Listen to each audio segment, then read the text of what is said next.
The telegram had arrived 3 weeks ago, and Amelia Sullivan still carried it folded in her apron pocket, the paper worn soft from her nervous fingers reading and rereading the words that had changed everything. She stood on the dusty platform of the Yuba City, California station in the spring of 1878, her single carpetbag at her feet, watching the steam from the locomotive dissipate into the warm April air while her heart hammered against her ribs with a fear she refused to name.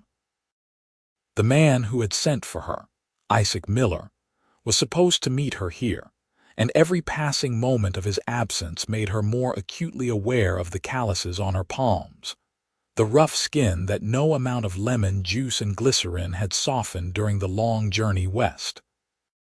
She had lied in her letters, or at least omitted the truth, which felt like the same thing now that she stood here in borrowed finery that did not quite fit her frame. The dress was her cousin's, a soft blue cotton with lace at the collar that made Amelia feel like she was playing dress-up, pretending to be the kind of delicate woman a successful rancher might want. Her hands, hidden now in thin gloves that did little to disguise their roughness, told the real story of her life. 22 years of scrubbing floors, hauling water, working her father's failing farm in Ohio after her mother had died. And then, when he passed too, working in a textile mill where the machines were merciless and the hours longer than daylight. The gloves were already damp with perspiration, and she resisted the urge to pull them off despite the heat. "Miss Sullivan," the voice was low, uncertain, and when Amelia turned she saw him for the first time. Isaac Miller was taller than she had imagined, lean in the way of men who worked hard and ate simply, with sun-darkened skin and eyes the color of creek water in summer, green with flecks of gold. He held his hat in his hands, turning it nervously, and there was dirt under his fingernails that he had clearly tried to scrub away. His dark hair was still damp, like he had dunked his whole head in a water trough before coming to meet her, and the sight made something in Amelia's chest tighten with an emotion she could not quite name.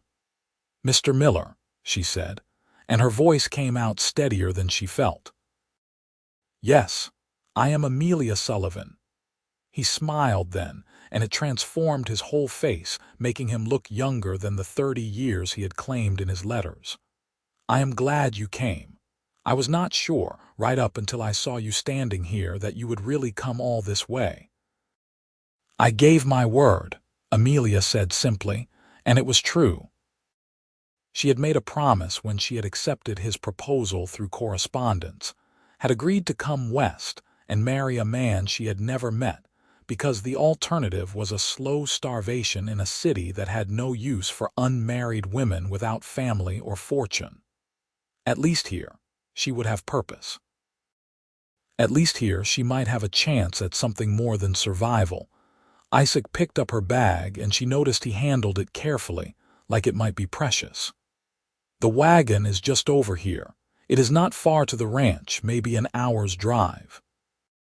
I thought, if you are not too tired, we could be married this afternoon. The preacher is expecting us at 4 this afternoon." The words hit Amelia like cold water, even though she had known this was coming. There would be no courtship, no time to grow accustomed to each other. He needed a wife, she needed a home, and sentiment had no place in such practical arrangements. "That would be fine," she managed, and followed him to where a sturdy wagon waited, hitched to 2 patient horses that flicked their ears at flies. The drive through Yuba City revealed a town still rough around the edges, born from the gold rush fever that had swept through California 20 years earlier. Buildings stood at odd angles, some freshly painted, others weathered to gray. Men called to each other in the streets, their voices carrying the accents of a dozen different countries. A Chinese laundry stood next to a saloon, and Amelia saw women in calico dresses hurrying along the wooden sidewalks with their market baskets. It was so different from Ohio, so raw and unfinished, and yet there was an energy here that made her sit a little straighter. Once they left town, the landscape opened up into rolling golden hills dotted with oak trees, their branches spreading wide to cast pools of shade. The Sacramento River glinted in the distance, and Amelia could smell water and warm grass and something else, something wild and indefinable that spoke of space and possibility. Isaac did not speak much as he drove, but she caught him glancing at her from the corner of his eye, like he was trying to memorize her face or perhaps reconcile the real woman beside him with whatever he had imagined. "The ranch is not much yet," he said finally, breaking the silence. "Just 160 acres, but the land is good. I have been building it up for 5 years now since I mustered out of the cavalry. Got cattle, some horses, chickens. The house is small, but it is solid. I built it myself." Amelia heard the pride in his voice and also the uncertainty, like he was worried she might find it all lacking. "I am sure it is fine," she said. "I am not accustomed to luxury, Mr. Miller." "Isaac," he said. "You should call me Isaac. We are to be married in a few hours." "Isaac," she repeated, and the name felt strange on her tongue. "Then you must call me Amelia." He nodded, and a small smile played at the corners of his mouth. They lapsed into silence again, but it was less awkward now, more comfortable. Amelia watched the landscape roll by and tried not to think too hard about what she was doing, how she was about to bind her life to a stranger's based on nothing more than a few letters and desperate hope. The house appeared as they crested a small rise, and Amelia felt her breath catch. It was small, yes, just 2 rooms from what she could see, but it was neat and well made, with real glass windows and a covered porch. A vegetable garden grew to one side, the rows straight and carefully tended, and beyond she could see a barn, a chicken coop, and fenced pastures where cattle grazed. It was modest, but it was more than Amelia had dared to hope for, more than she had ever had. "It is lovely," she said, and meant it. Isaac's shoulders relaxed, like he had been holding tension there without realizing it. "I am glad you think so. I know it is not what fine ladies are used to." Amelia almost laughed at that. "I am not a fine lady, Isaac. I never have been." He helped her down from the wagon, his hands careful on her waist, and for just a moment they stood close enough that Amelia could see the exact pattern of gold in his eyes, could smell soap and leather and honest sweat. Then he stepped back, clearing his throat, and carried her bag toward the house. Inside was clean and spare, with a cook stove, a rough-hewn table, 2 chairs, and a narrow bed in the corner that made Amelia's cheeks heat. There was a rag rug on the floor and gingham curtains at the windows, and she realized with a start that Isaac had tried to make it welcoming, had thought about what a woman might want to see when she walked into what was to be her home. "There is a room in back," Isaac said, gesturing to a doorway. "I sleep out there. I thought you would want the main room until after we are properly married." His consideration touched her more than any flowery words could have. "Thank you," Amelia said softly. "That is very kind." He ducked his head, embarrassed. "I will let you freshen up. We should leave for town in about an hour, if that suits you." Amelia nodded, and he retreated, leaving her alone in the house that would soon be hers. She sank onto one of the chairs and pulled off her gloves, looking at her hands in the dim light.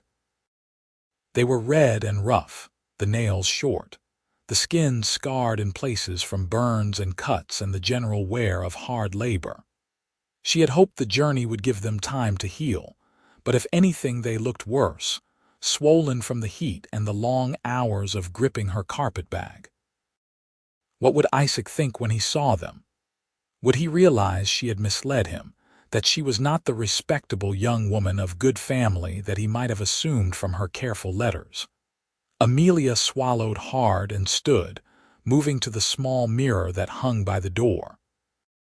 Her face looked back at her, plain and serious, her dark blonde hair escaping its pins, her gray eyes too large in her thin face. She was not beautiful, had never been beautiful, and she wondered again what had made Isaac choose her letter from what must have been many responses to his advertisement. She washed her face and hands in the basin he had left filled with fresh water, changed into her only other dress, a simple gray calico that was more her style than the borrowed blue. Then she sat and waited, her hands folded in her lap, her heart beating hard and fast. When Isaac came to collect her, he had changed too, into clean trousers and a white shirt that was slightly too small across the shoulders. His hair was combed back, still showing the tracks of his fingers, and he looked at her with something like wonder in his eyes that made Amelia feel more seen than she had in years. The drive back to town was quieter than the first, weighted with the knowledge of what was to come. The sun was beginning its descent toward the western hills, painting everything in shades of amber and rose. They passed other ranches, other homesteads, and Amelia tried to imagine herself as part of this landscape, as belonging here rather than just passing through. The church was a simple white building at the edge of town, and the preacher who met them was an elderly man with kind eyes and a Missouri accent. There were no witnesses except for the preacher's wife, a plump woman who smiled encouragingly at Amelia and pressed a small bouquet of wildflowers into her hands. The ceremony was brief, almost perfunctory, the words washing over Amelia in a blur of nervous anticipation. She heard herself make promises, heard Isaac's voice, low and steady, making the same vows. When the preacher said Isaac could kiss his bride, he leaned in carefully like she might break and pressed his lips to hers in the briefest, gentlest touch. It was Amelia's first kiss, and it left her feeling dizzy and strange. They signed the register, Isaac's handwriting bold and clear, Amelia's more hesitant. The preacher's wife hugged her and told her to be happy, and then they were back in the wagon, married, heading toward the ranch as the sun set and the first stars appeared in the darkening sky. "Are you hungry?" Isaac asked as they drove. "I am not much of a cook, but I have some stew left from yesterday and fresh bread from Mrs. Chen in town." "That sounds good," Amelia said, though she was not sure she could eat anything, her stomach too tied in knots. At the ranch, Isaac lit the lamps and served the food, and they sat across from each other at the small table, husband and wife, strangers bound by law and necessity. Amelia forced herself to take a few bites and found the stew was actually quite good, rich with beef and vegetables. Isaac ate mechanically, like he was not really tasting anything, and the silence stretched between them, no longer comfortable but loaded with all the things neither of them knew how to say. "I should tell you," Amelia said finally, setting down her spoon. "I have not been entirely honest in my letters." Isaac looked up sharply, and she saw wariness flash across his face. "What do you mean?" Amelia took a breath and pulled off her gloves, laying her hands palm up on the table between them. In the lamplight, they looked even worse, the calluses thick and yellow, the skin cracked and rough as tree bark. "I am not a lady," she said quietly. "I am a working woman. My family had a farm, and when my parents died, I worked in a mill. These are the hands of someone who has scrubbed floors and hauled water and operated machinery for 14 hours a day. I thought you should know before, well, before anything else." She could not look at him, could not bear to see disappointment or disgust in his face. The silence stretched so long that Amelia thought she might scream, and then she felt his hands cover hers, warm and solid and gentle. "Look at me," Isaac said, and when she finally raised her eyes, she saw no judgment there, only something soft and wondering. He turned her hands over in his, running his thumbs across her palms, tracing the lines of calluses and scars. "These are good hands," he said. "Strong hands, honest hands." He released one of her hands to hold up his own, and Amelia saw they were just as rough as hers, maybe more so. The skin tanned dark and scarred from years of ranch work. "I was worried," he admitted, "that you would be some delicate thing, that you would take one look at this place and the work it requires and run back east on the first train. I was worried I had made a terrible mistake, bringing someone here who could not handle the life." He closed his hands around hers again, holding them like they were precious rather than shameful. "But these hands," he said, his voice dropping low and fervent, "these hands tell me you understand work, that you would not shy away from what needs doing. Amelia, your hands are rougher than my own, and that makes you more perfect for this life, not less." Amelia felt tears prick her eyes, hot and unexpected. No one had ever called any part of her perfect before. "You really mean that?" she whispered. "I do," Isaac said, and then, with a conviction that took her breath away, he added, "You are the one. I knew it the moment I saw you standing on that platform, looking like you were ready to face down whatever came. You are exactly who I needed, who I hoped for." The tears spilled over then, and Amelia did not try to stop them. Isaac stood and pulled her up, wrapping his arms around her and holding her while she cried into his shirt, his hand gentle on her hair. She could feel the steady beat of his heart against her cheek, could feel the strength in his arms, and something inside her that had been wound tight for so long finally began to loosen. "I will try to be a good wife," she said when she could speak again. "I will work hard. I will make this a home for you. For us," Isaac corrected gently. "This is our home now, Amelia, yours and mine together." That night, Isaac was as good as his word, sleeping in the back room and giving Amelia space to adjust to her new circumstances.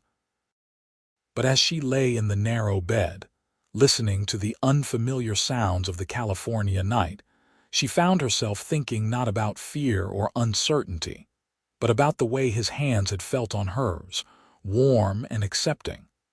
About the way he had called her perfect and meant it.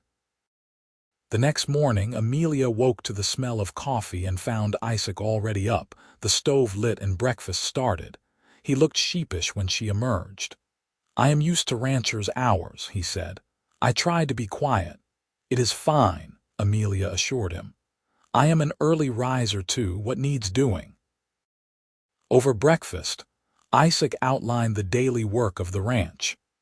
There were cattle to check on, horses to feed and water, chickens to tend, and endless repairs and maintenance that came with trying to coax a living from the land. Amelia listened carefully, already planning how she could help, what tasks she could take on to ease his burden.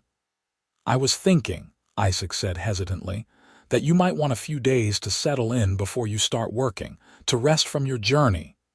Amelia shook her head. "I would rather work. I have never been good at sitting idle, and I learn best by doing." Something like relief crossed Isaac's face. "All right then. I would appreciate the help if you are willing. The chickens are a good place to start if you do not mind." Amelia did not mind at all. She spent the morning learning the rhythms of the ranch, feeding the chickens and collecting eggs, weeding the vegetable garden, hauling water from the well.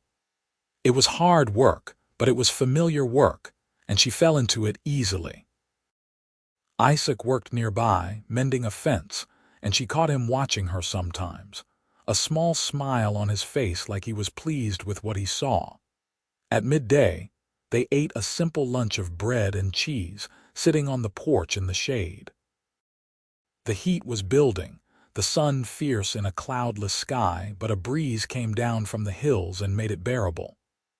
Isaac told her about the ranch, about his plans to expand the herd, maybe get some sheep, plant an orchard. He told her about the neighbors, the Johnsons to the east who had 3 young children. the widow Mrs. Patterson to the west, who ran her late husband's cattle operation with an iron, well, that put most men to shame. Amelia listened and asked questions, and found she liked the sound of his voice, the way he talked about the future like it was something bright and possible. She told him a little about Ohio, about the endless gray winters and the factory that had slowly ground the life out of everyone who worked there.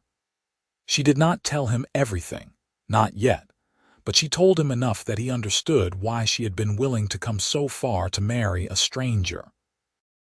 That evening, after the chores were done, and they had eaten a supper of fried chicken and biscuits that Amelia had made, they sat together on the porch and watched the sun set.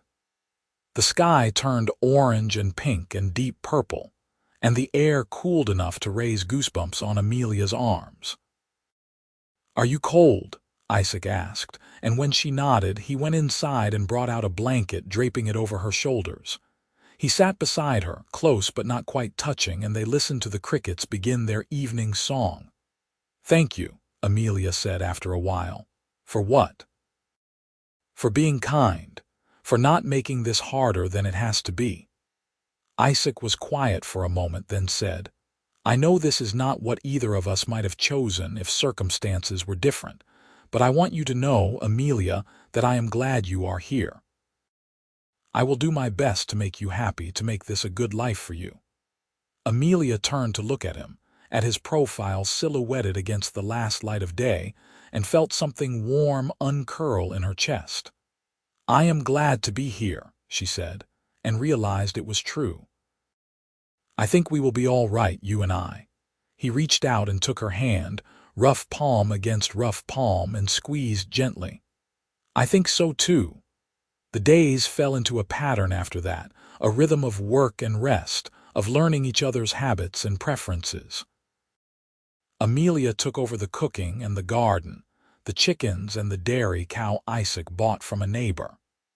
Isaac worked the cattle and the horses, mended fences and buildings, and slowly, carefully, began teaching Amelia to ride so she could help him with the herd. She was a natural in the saddle, fearless and quick to learn, and Isaac found himself looking forward to those afternoons when they rode out together across the Golden Hills. They talked as they rode, sharing stories from their pasts, dreams for the future, comfortable silences that spoke of growing ease with each other. 3 weeks after their wedding, Isaac came in from the barn to find Amelia standing at the stove, her face flushed from the heat, stirring a pot of soup.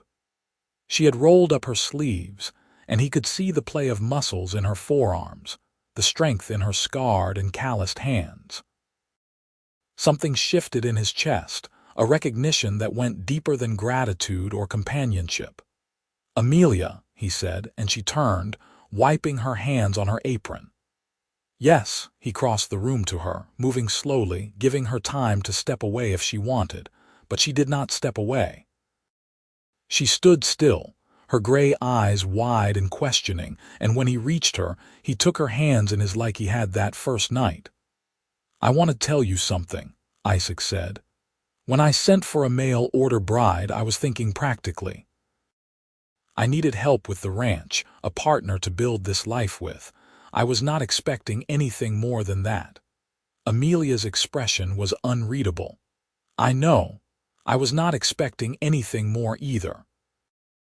"But somewhere along the way," Isaac continued, his thumbs tracing circles on her palms, "it became more. You became more. I find myself thinking about you when I am out with the cattle, wondering if you will laugh at the stories I am saving up to tell you. I watch you work and I am amazed by your strength, your determination. I listen to you talk about wanting to plant roses by the porch, and I can see our future together, a real future, not just an arrangement." He paused, searching for the right words. "What I am trying to say is that I am falling in love with you, Amelia. I love your rough hands and your stubborn streak. I love the way you hum while you work and the way you are not afraid of anything. I love you, and I wanted you to know." Amelia's eyes had filled with tears, and for a moment Isaac feared he had said the wrong thing, had pushed too far too fast. But then she was pulling her hands free, only to reach up and cup his face, her rough palms gentle against his cheeks. "I love you too," she whispered. "I think I started loving you when you held my hands that first night and did not flinch away. When you called me perfect. Isaac, I never thought I would find this, that anyone would see me the way you do." He kissed her then, not the brief ceremonial kiss of their wedding, but a real kiss, deep and slow and full of promise. Amelia melted into him, her arms going around his neck, and Isaac wrapped his around her waist and held her close, marveling at how perfectly she fit against him. When they finally broke apart, both breathing hard, Isaac rested his forehead against hers. "Come to bed with me," he said softly. "Not out of obligation, but because you want to. Because we are husband and wife in truth, not just in name." Amelia smiled, and it transformed her whole face, making her beautiful in a way that had nothing to do with conventional prettiness and everything to do with joy. "Yes," she said simply. "Yes, I want that." That night marked a new beginning for them, a deepening of their bond from practical partnership to true marriage. In the weeks that followed, Isaac and Amelia grew closer still, learning the languages of each other's bodies and hearts. They worked the ranch together during the day, side by side in the fields and pastures, and at night they held each other close, talking and laughing and making love with a tenderness that surprised them both. Summer came on hot and dry, the hills turning from gold to brown, and with it came new challenges. A pack of coyotes harried the cattle, and Isaac and Amelia took turns keeping watch at night. The vegetable garden needed constant watering to survive the heat, and Amelia spent hours hauling water from the well, her strong arms never tiring.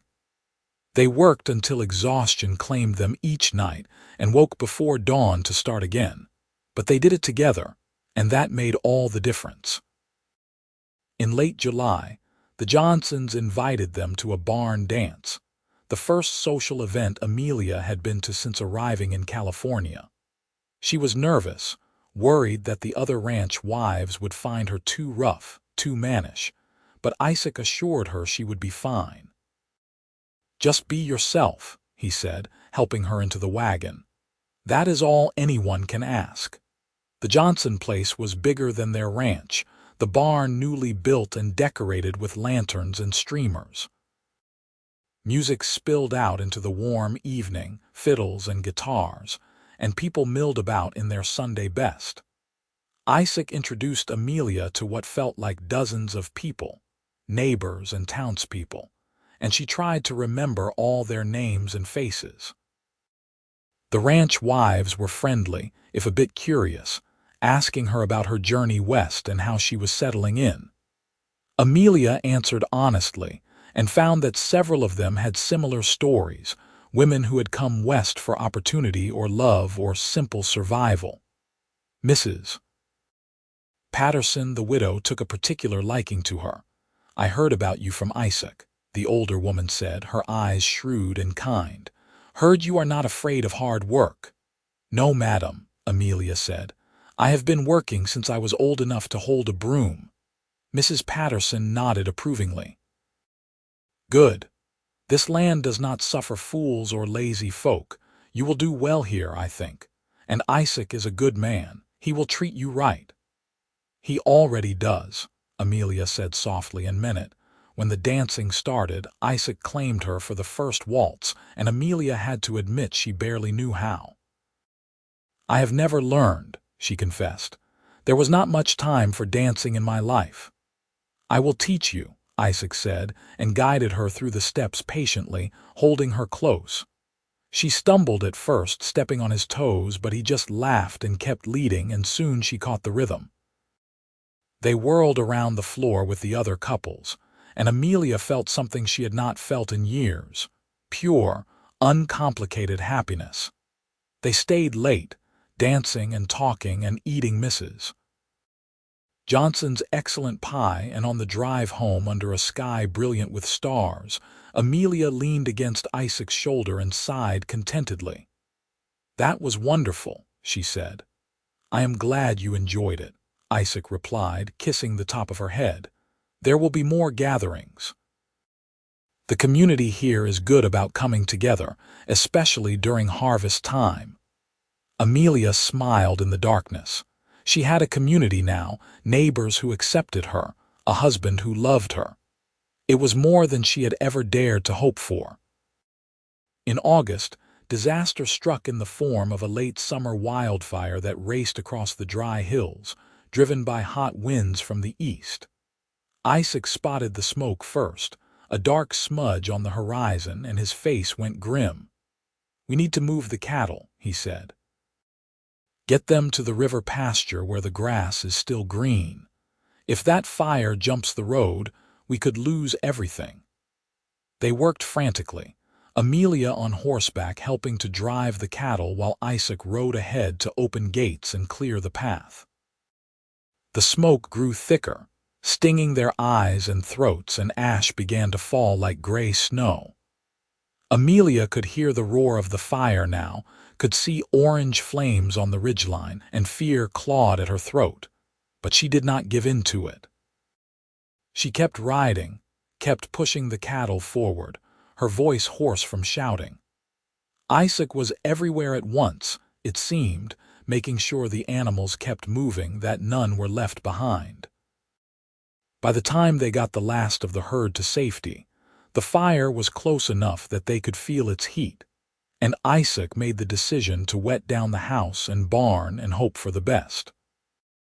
They worked through the night, hauling water and soaking everything they could, watching the fire's progress with terrified eyes.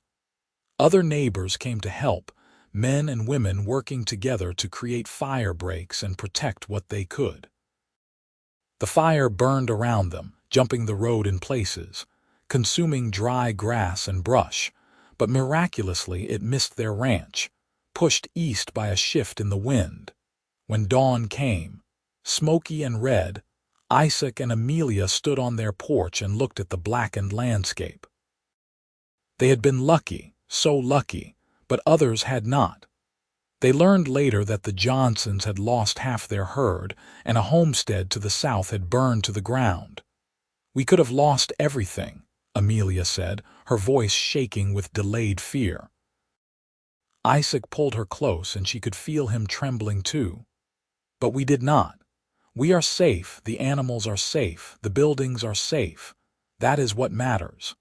In the aftermath of the fire, the community came together to help those who had lost the most. Isaac and Amelia contributed what they could, food and labor, and a few head of cattle to help the Johnsons rebuild their herd.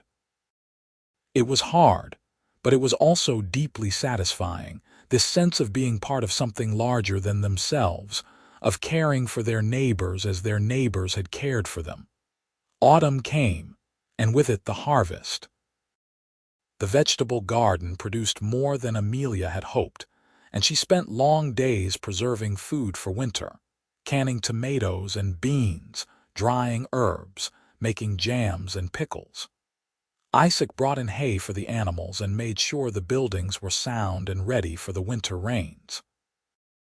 On a cool October evening, as they sat on the porch wrapped in blankets and watching the geese fly south in ragged V formations, Amelia told Isaac she thought she might be pregnant. He went very still, then turned to look at her with wonder in his eyes. "Are you sure?" "Not certain, but fairly sure," Amelia said. "I have missed my monthly courses twice now, and I have been feeling strange in the mornings." Isaac let out a whoop of joy and pulled her into his arms, spinning her around until she was dizzy and laughing. "A baby," he kept saying. "We are going to have a baby." "Maybe," Amelia cautioned, but she was grinning too.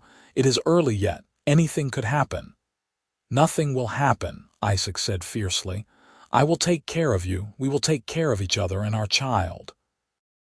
As the pregnancy progressed, Isaac became almost comically protective, insisting that Amelia rest more, do less heavy work.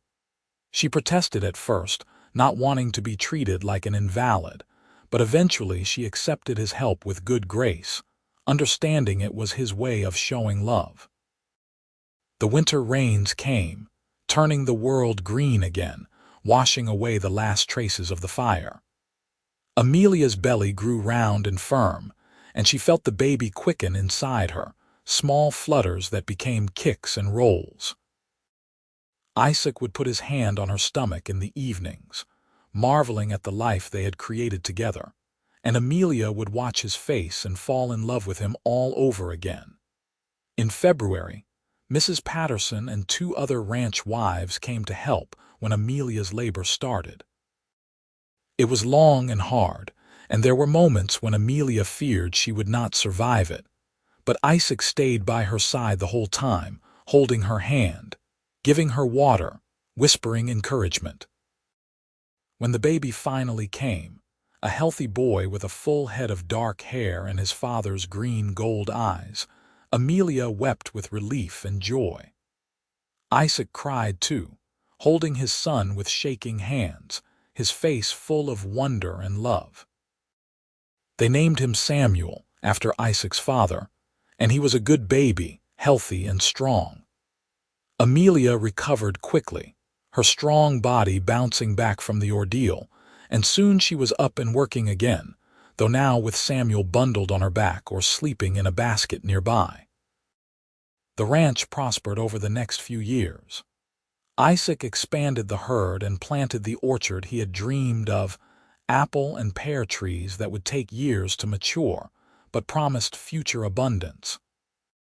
Amelia started keeping bees, selling honey in town, and her vegetable garden became the envy of the county. They saved their money carefully, and in 1881 they were able to buy another 80 acres adjacent to their original homestead. Samuel grew into a bright, energetic toddler, and in 1882, Amelia gave birth to their second child, a daughter they named Margaret. She had Amelia's gray eyes and serious expression, and from the start she was different from her brother, quieter and more thoughtful. Life was not easy, but it was good. There were hard winters and dry summers, sick animals and broken equipment, the endless struggle to wrest a living from the land. But there were also moments of pure joy, watching their children play in the grass, holding hands on the porch at sunset, working side by side in the garden.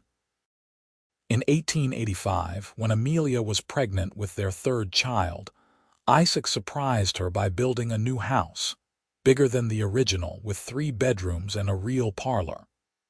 He had been saving for years, planning it in secret, and when he showed her the finished product, Amelia cried happy tears.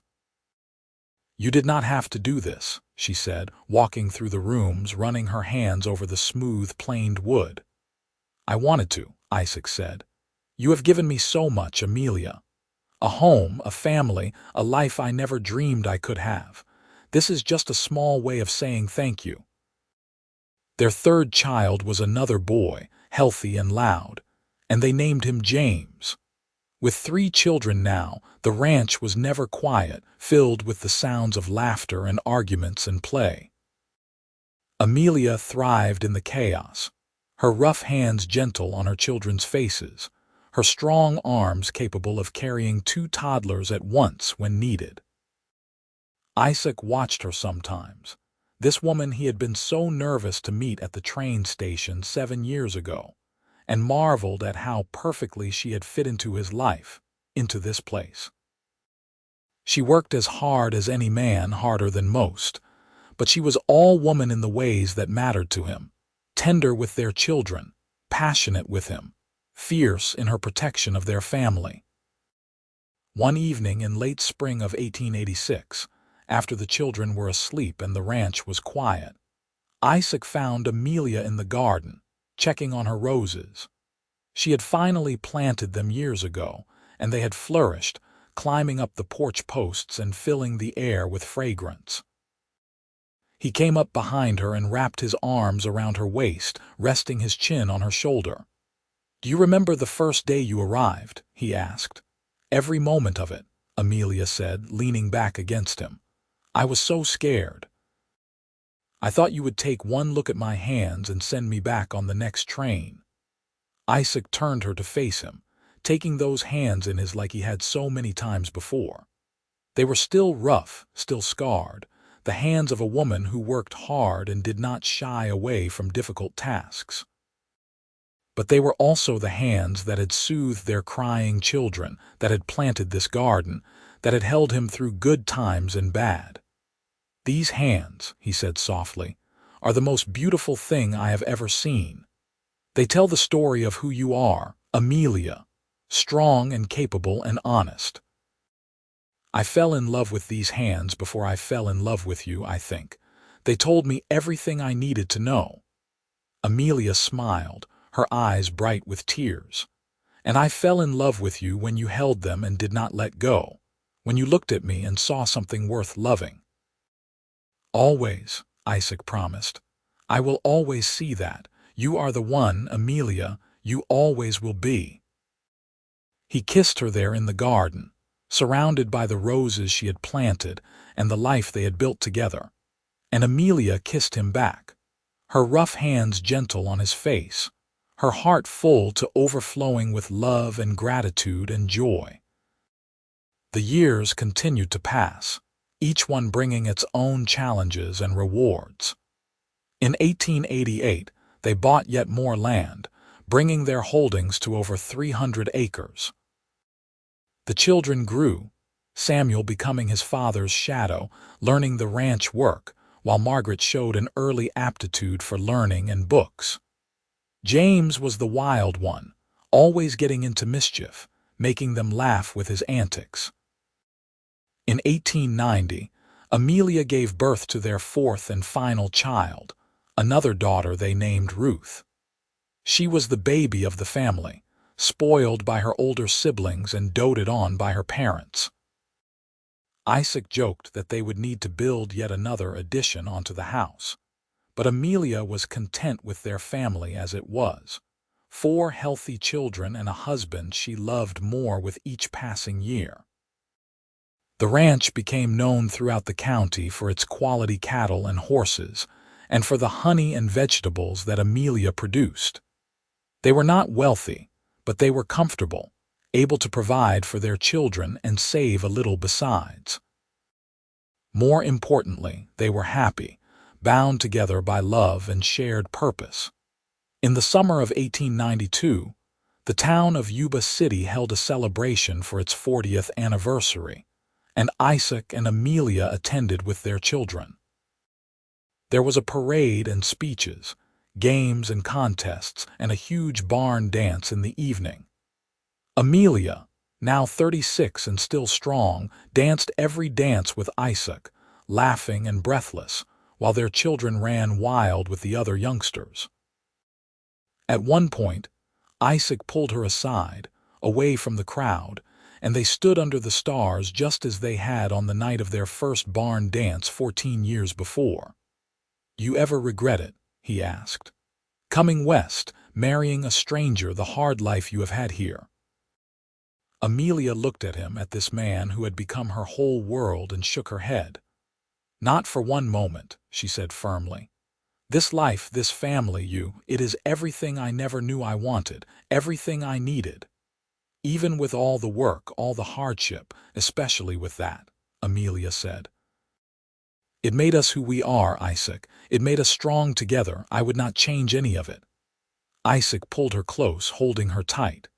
"I love you, Amelia Miller. My mail-order bride with the rough hands and the strong heart. My wife, my partner, the mother of my children. You are everything to me."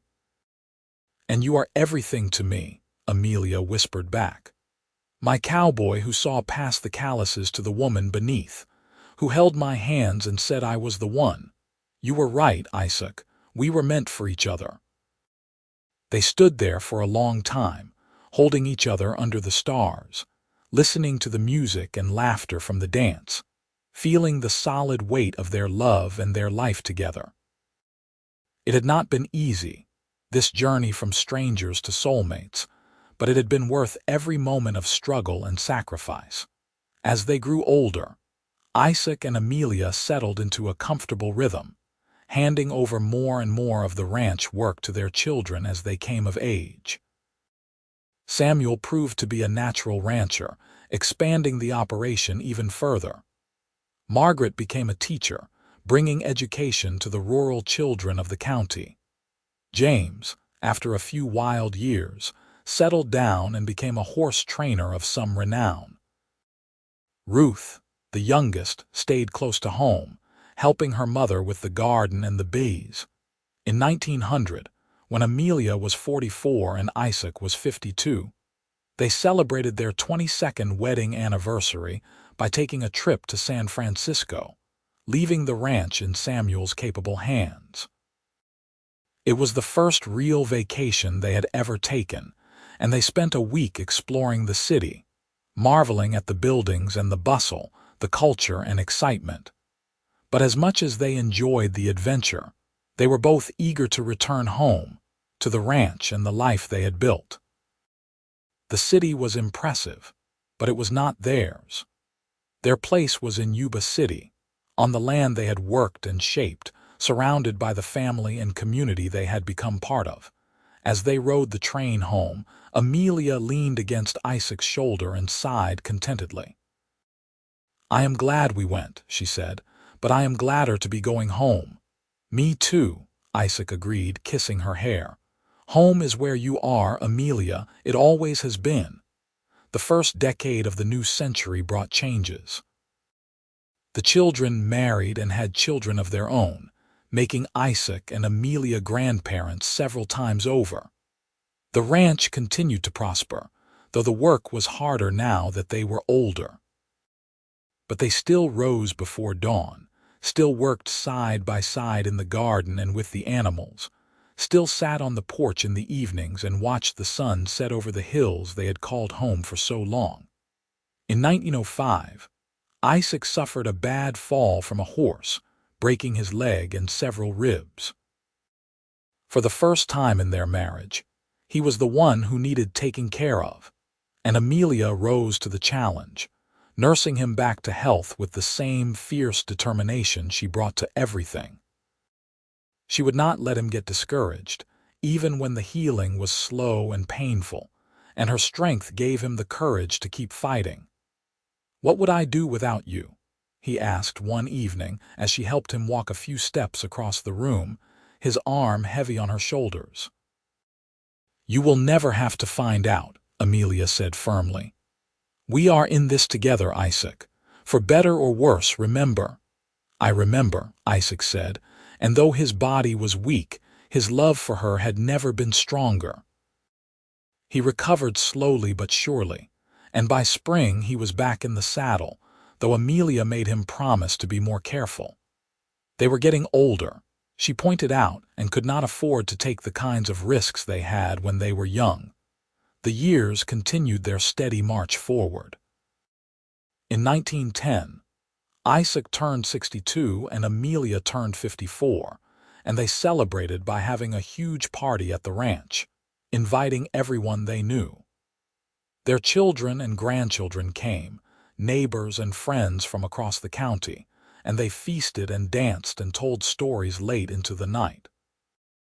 At one point, one of their grandchildren, a precocious girl of 8, asked Amelia how she and Isaac had fallen in love.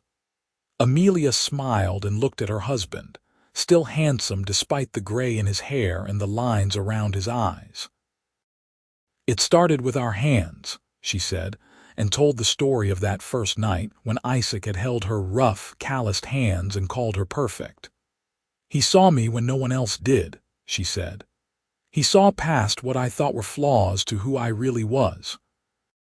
And I saw him too, a good man who needed a partner, not a delicate flower.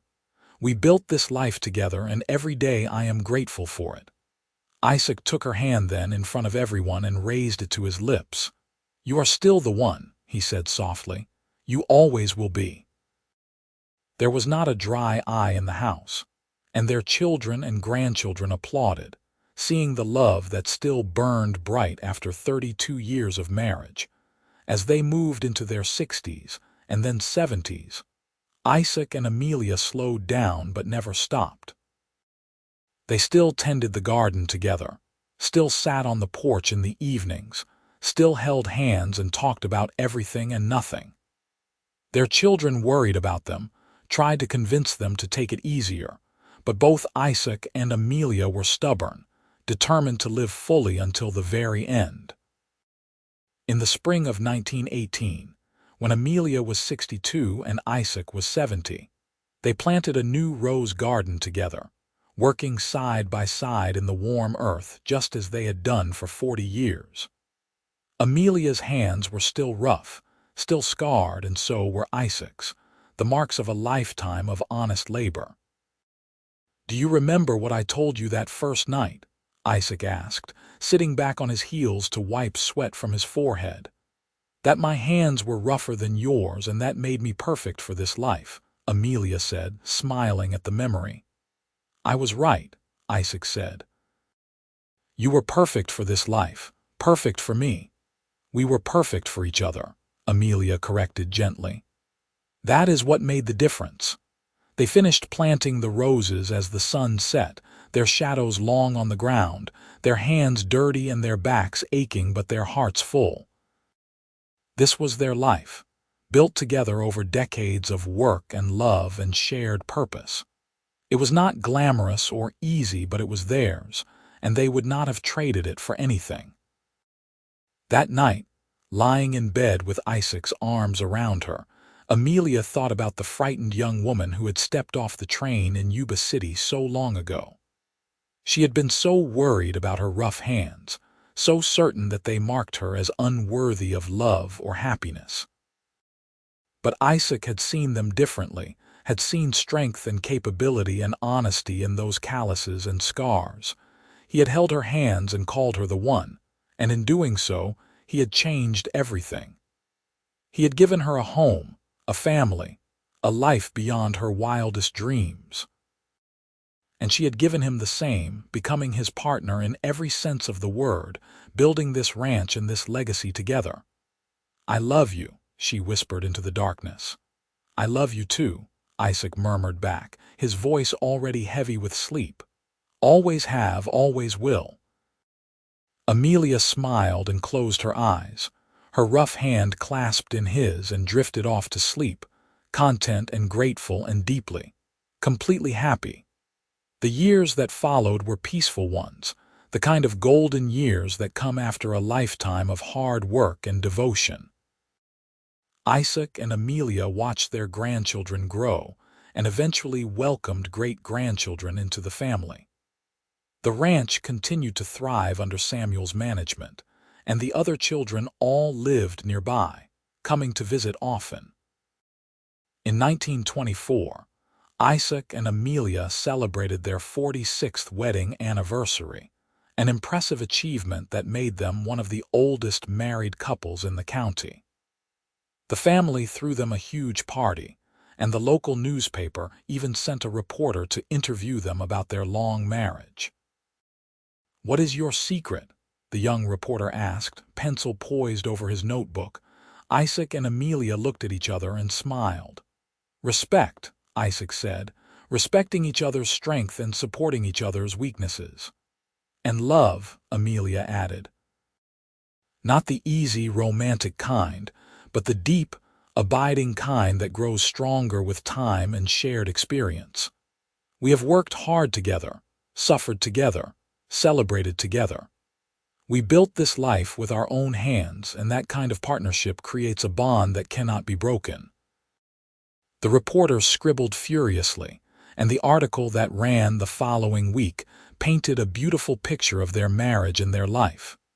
It ended with Isaac's quote, "The moment I held her hands and saw how rough they were, I knew she was the one.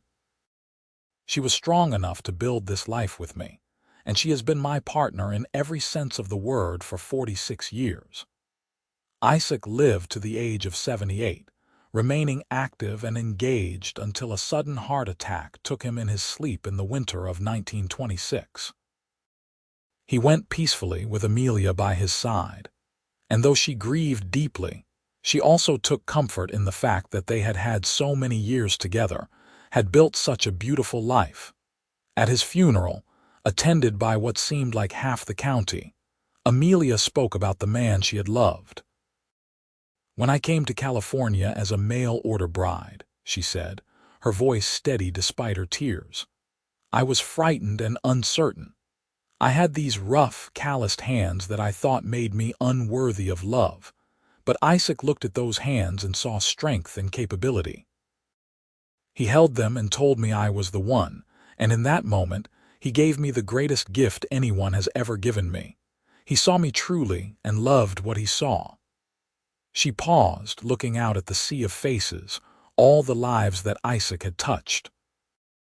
"We had 48 years together, and every one of them was a blessing. We worked hard, we loved deeply, and we built something that will outlast us both. This ranch, this family, this community, it is all a testament to Isaac Miller, a good man who kept his promises and loved with his whole heart." Amelia lived another 12 years after Isaac's death, staying on the ranch with Samuel and his family. She remained active, still working in the garden, still keeping her bees, still strong and capable despite her advanced age. She was a fixture in the community, beloved by everyone who knew her, a living link to the early days of the county. She spoke often of Isaac, always with love and longing, but also with gratitude for the time they had shared. She told her grandchildren and great-grandchildren the story of how they met, how he had held her rough hands and called her the one, and the children would listen wide-eyed, marveling that such romance could exist in the real world. In the spring of 1938, at the age of 82, Amelia passed away peacefully in her sleep, surrounded by her family. She was buried next to Isaac on a hill overlooking the ranch, under the oak trees they had planted together decades before.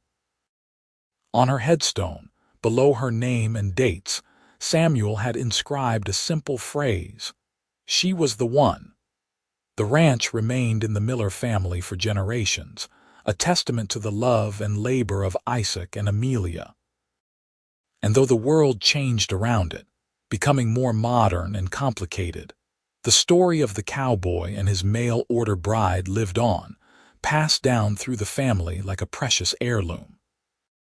It was a story of two people who had started as strangers, brought together by necessity and practical need. But through work and respect and growing affection, they had built something extraordinary. They had created a life, a family, a legacy that endured long after they were gone. And it all started with Isaac holding Amelia's rough, calloused hands and seeing in them not shame but strength. With him looking at this woman, this stranger, and recognizing in her the partner he needed, the love he deserved. "You are the one," he had said, and he had spent the rest of his life proving it, showing her every day through word and deed that she was valued, cherished, loved beyond measure. And Amelia, the frightened young woman who had stepped off the train in Yuba City with nothing but a worn carpetbag and hands rougher than any lady's should be, had found in Isaac Miller everything she had ever needed. A home, a purpose, a love that transformed her from a desperate mail-order bride into a beloved wife, mother, and matriarch. Their story was not unique in the broad strokes. The Wild West was full of mail-order brides and lonely ranchers, practical marriages born of necessity. But in the details, in the small moments and daily choices, in the way they chose each other over and over again through the years, Isaac and Amelia's love was extraordinary. It was a love built on respect and partnership, on seeing and being seen, on choosing to work together toward a common goal. It was a love that recognized strength in roughness, beauty in calluses, worth in hard work. It was a love that endured through hardship and celebrated joy, that created life and legacy and left the world better than it found it. Years later, when the grandchildren and great-grandchildren would visit the ranch, now a thriving operation spanning over 1,000 acres, they would stand at Isaac and Amelia's graves and tell their own children the story. They would talk about the mail-order bride with rough hands and the cowboy who loved them, who saw in them everything he needed. And they would remember that love is not always easy or romantic in the fairy tale sense. Sometimes it is built in the dirt and sweat and daily grind of making a life together. Sometimes it is found in the moment when someone looks at you, really looks, and sees past the surface to the truth beneath. Sometimes love is as simple and profound as two rough hands clasping, two hearts recognizing in each other a kindred spirit, a partner for the journey ahead. "You are the one," Isaac had said to Amelia on that first night, and he had been right. She was the one for him, and he for her, and together they had created something beautiful and lasting. Their story became legend in Yuba City, told and retold until it took on the patina of myth. But at its heart, it remained a simple truth. Two people who had started with nothing but rough hands and brave hearts had built a life worth living, a love worth remembering, and in the end, that was all that mattered. Not the wealth they had accumulated or the land they had acquired, but the love they had shared, the family they had raised, the way they had chosen each other every single day for 48 years. On warm spring evenings, when the roses bloomed on the porch of the old house, people said you could almost feel their presence. Isaac and Amelia Miller, still together, still in love, still the embodiment of what it meant to build a life with your own hands and the person you loved. The mail-order bride with rough hands and the cowboy who cherished them had left a legacy that transcended their mortal lives. They had shown generations of their family what real love looked like, how it was built and maintained and cherished. They had proven that sometimes the best matches come from the most unlikely beginnings, that strength and honesty and hard work are the foundation of lasting partnership. And they had lived, fully and completely, the kind of life that matters. A life of purpose and meaning, of love given and received, of legacy built and passed down. Isaac Miller had been right that first night when he held Amelia Sullivan's rough hands in his own and looked into her uncertain gray eyes. She was the one, the perfect partner for the life he wanted to build, the woman who would stand beside him through everything life threw their way. And Amelia had been equally right to take a chance on the ad that had brought her west, to step off that train in Yuba City and into a new life. Isaac was the man who would see her truly, who would value her strength rather than expect fragility, who would love her not despite her roughness but because of it. Together, they had written a love story for the ages, not with grand gestures or dramatic declarations, but with daily acts of partnership and care. With choosing each other, over and over, through 48 years of marriage and a lifetime of devotion. Their hands, both rough from honest labor, had built a ranch, raised a family, planted gardens and orchards, and held each other through joy and sorrow. Those hands told the story of their lives better than any words could, mapped in calluses and scars the journey they had taken together. And in the end, when they were laid to rest side by side on the hill overlooking everything they had built, their story lived on. In the children and grandchildren and great-grandchildren who carried their legacy forward, in the ranch that still bore the Miller name, in the roses that bloomed each spring by the porch of the house Isaac had built for his bride. But most of all, their story lived on in the hearts of everyone who heard it, a reminder that true love is not always pretty or easy. Sometimes it is rough and calloused and built through hard work and determination. Sometimes it starts with a stranger stepping off a train and another stranger seeing past fear and uncertainty to possibility. Sometimes love is holding rough hands and saying, with absolute conviction, "You are the one." And sometimes, if you are very lucky, that person holds your hands in return and chooses to build a life with you, day by day, year by year, until the end of your days and beyond. That was the legacy of Isaac and Amelia Miller. Not just the ranch or the family, but the example they set of what love could be when two people committed fully to each other and to the life they were building together. Their story ended, as all stories must, but the love they shared never truly died. It lived on in the land they had worked, the family they had raised, and the countless hearts they had touched with their example of partnership and devotion. The mail-order bride with rough hands and the cowboy who loved them had lived a life worth living and left behind a legacy worth remembering. And that, in the end, was the greatest achievement of all.